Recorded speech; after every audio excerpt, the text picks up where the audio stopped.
Celtic's guaranteed Champions League spot could hold key. Vinicius Souza transfer latest as, the midfielder is wanted by a host of clubs, but is said to want a crack at the highest level of continental football. And an insight into life at Celtic under Ange.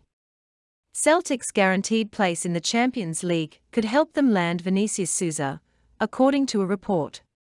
However, the Celtic manager still has plenty of work to do to convince the Brazilian midfielder his future lies in Glasgow, it is claimed. The 22-year-old Lommel star is in demand with a host of clubs in the race for his signature. The player is keen to sample continental football at the highest level. That's what could give the Celtic a fighting chance, but they could still have a lot of persuading to do because of all the interest from elsewhere.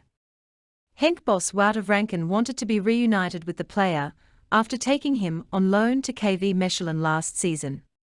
In January, Matt O'Reilly arrived at Celtic Park along with our Japanese trio, having garnered a stellar reputation down in England as a promising young player and one for the future.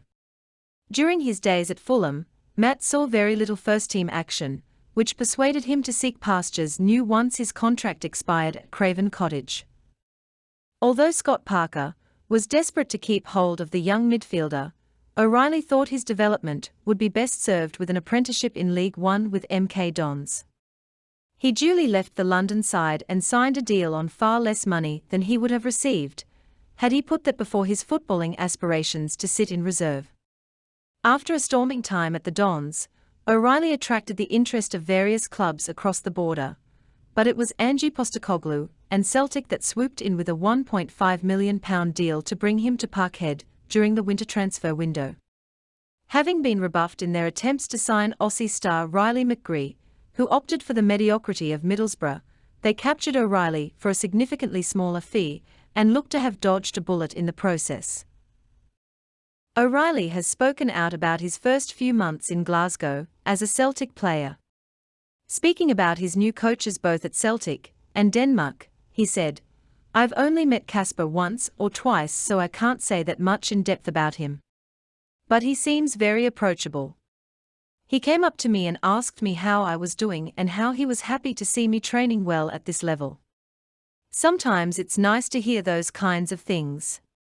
I have a relationship with Ange where we do speak, but it's not frequent. It's more of a respect and I'm here to do my job kind of thing. But I think they are very good coaches, just in different ways. When Ange speaks you listen. Everybody does, regardless of whoever you are. Regardless of how old or young you are, when he says something you stop what you're doing. That's what he's really good at. He just commands respect from everyone. He does have a joke around at times and it's nice to see him when he does bring that side out. It just shows sometimes we can just breathe. As much as I say Ange doesn't speak to people that much, he's sort of got a culture at Celtic where us as players and the rest of the staff have it very easy to speak to each other. He's installed that structure within so he overviews the whole thing and makes sure it's ticking as it should. If it doesn't do that then he's always very quick to rectify it, which is what makes him very good. It separates us from quite a few others because he's very switched on.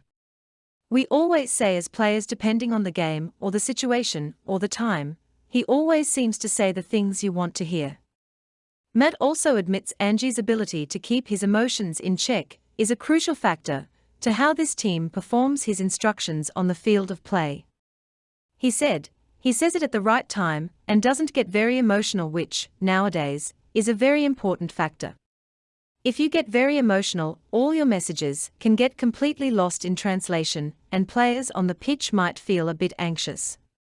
He always comes from a very level-headed perspective, and I think that's really important. So as a player, when you're out there you know exactly what you need to do, where you need to go, and you also know he's always going to have your back. That's something I like very much. The people he set up around the club made it easy for me to settle.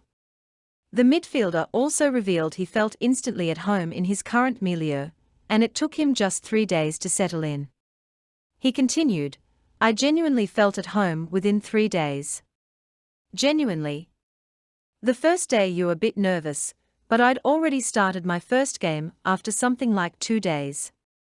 That helps when you're thrown into the event, and if you do well, you earn respect from other people. That's kind of what happened, and from then on it's been very easy to settle and make friends. I've already genuinely got a few of my best mates at the club, which is pretty cool. I hang around with Carl, Anthony Ralston, Josip. But then again, I honestly probably hang out with half the team, which shows enough about our culture. There are guys like Liel Abada, and everyone is very approachable. Even if we have a rare night out together as a team, everyone is there and you can speak to anyone, which I think is quite unique in this day and age. There's usually quite a lot of cliques, but at Celtic I feel like I could be sat at a dinner table with any of them and have a good time, which is cool. People like Callum McGregor, who from the outside might have this persona of being the captain and leader, is a very nice guy. Joe is someone I can't speak highly enough about. He's the most level-headed guy I've met. He's achieved the craziest things, he's got this huge pedigree, he's 34, but regardless of your age he'll speak to you like you're just a human being. I've had numerous chats with him which have not been football-related but down-to-earth, deep talks, and I think it's cool you can do that with someone like Joe. Everyone is in it together, which is really important for success. And on that note, have a great day, Celtic fans all around the world. Roll up to the party, roll up to